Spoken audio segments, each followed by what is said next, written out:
So this lesson we're going to talk about examining what we call a bounding box. So I have this clip open here.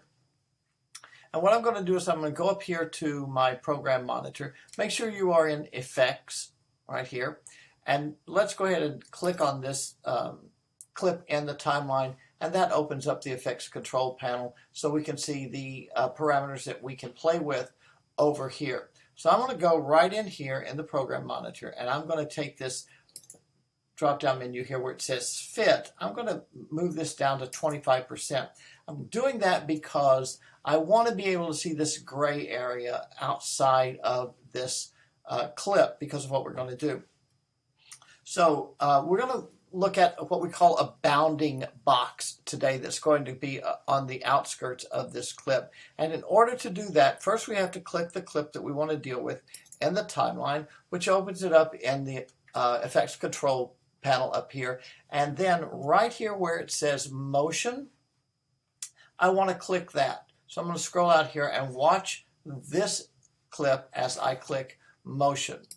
Now I get a bounding box. These 8 dots around this clip are called a bounding box. And if you look very closely, it's kind of hard to see on this clip, but right here is a little blue circle with crosshairs in it, and that's called an anchor point.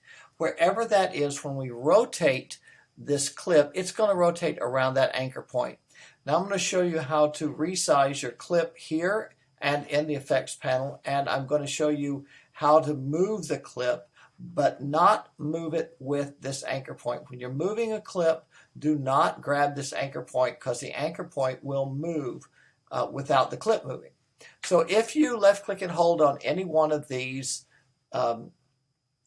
points here in this bounding box, you can resize your clip proportionately around that anchor point.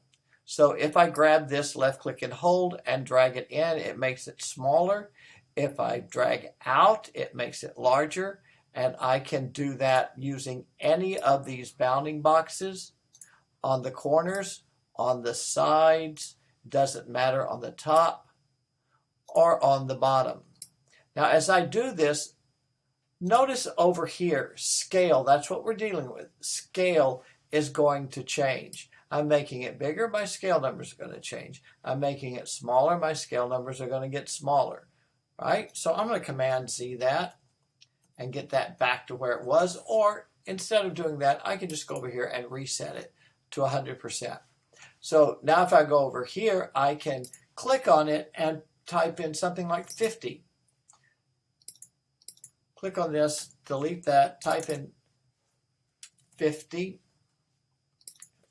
there and hit enter, and automatically it reduces this to 50%. Or if I Command Z that, I can left click and hold and drag it to 50%. You're not going to be nearly as accurate depending on the accuracy of your mouse and your ability to control your mouse. So if you have something that you really want to be specific with, just left click on it and type in the number that you want. Right? So I can left click on this, delete that, type 100, and boom, there you go. It's back to 100. Okay, and then once I've finished doing that, I can make it back to fit.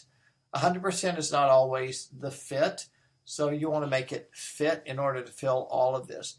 All right, so I'm going to go back to 25%. I'm going to click motion again, and I'm going to show you that left click and hold anywhere on this clip except the anchor point allows me to move the clip. I can move it completely off the screen.